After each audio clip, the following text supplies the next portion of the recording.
Second, It's gotten off to a solid start in the ratings this year, but some people don't like it at all. Appearing on NBC News, naturally, far-left propagandist Robert Greenwald said this. When you have the Vice President and the former Secretary of Defense saying this is their favorite show, it does give you pause to wonder about what really is going on here. Now, I'm not a conspiracy theorist, but of course the fact that the show is on Fox raises all of our eyebrows. On a more serious note, the Council on American Islamic Relations believes that because 24 is featuring Muslim villains this year, that may lead to real anti-Muslim sentiment. Joining us now from Washington, Arsalan Iftikhar, the legal director for CARE. Isn't this political correctness gone crazy? I mean, let's face it, come on. You have a program, it's a fictional program, everybody knows it. You have in this world Muslim villains. They are on the other side of the war on terror from us. There are Muslims who want to kill Americans, you know that. So you combine fiction with reality in this program, and now you guys are complaining about it, and the far-left nuts are complaining about it. What's going on? Well, Bill, unlike your recent exchange with Stephen Colbert, which everyone knew to be tongue-in-cheek, in this new season of 24, when 7 million American Muslims are placed in detention centers, I think that's obviously very problematic when you take an entire minority demographic group and essentially place them in internment camps like we did with Japanese Americans after World War II.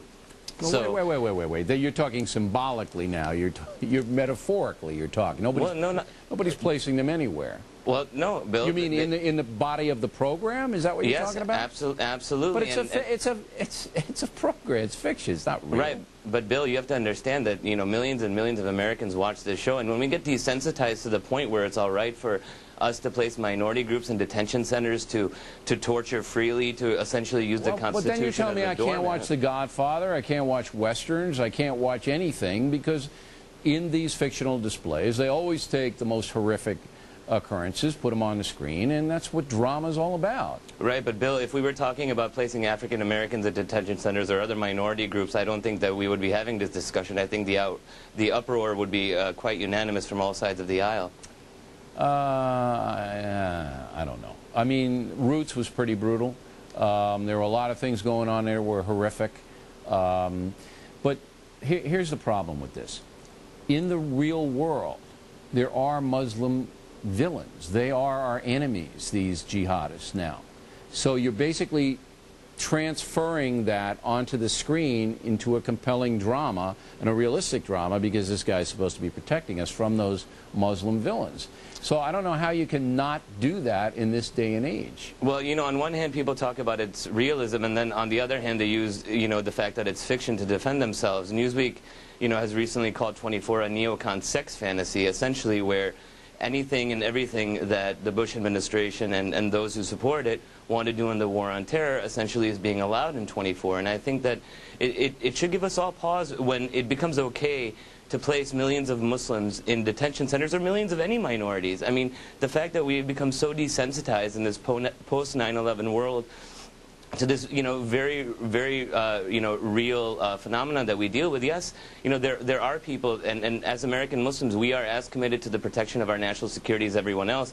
But when shows paint an entire demographic group as being complicit in terrorism, when they have, Muslim families as the next sleeper cell, obviously to Americans who don't know anything about Muslims or Islam, it's going to give them a lot of pause when they deal with their Muslim friends, neighbors, and coworkers. All right, what would you do, though, if you're in Hollywood and you're making a thriller, a television series about the CIA trying to fight the war on terror, protect us?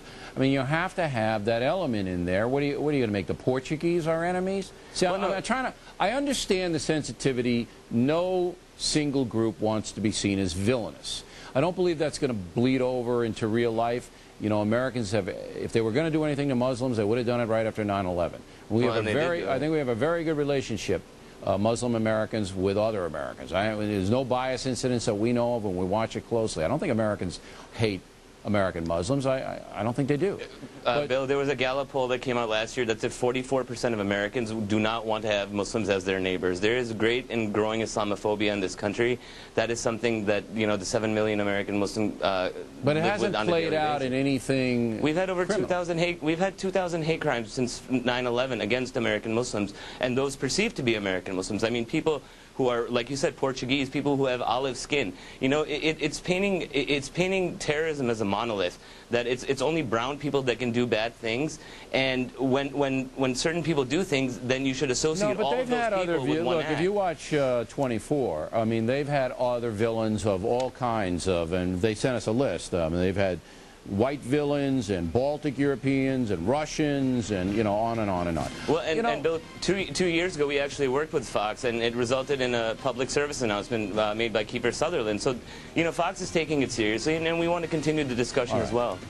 You have a legitimate point, Mr. Iftikhar, and we appreciate you coming on. Thank you. My pleasure, Bill. Thank you. Coming right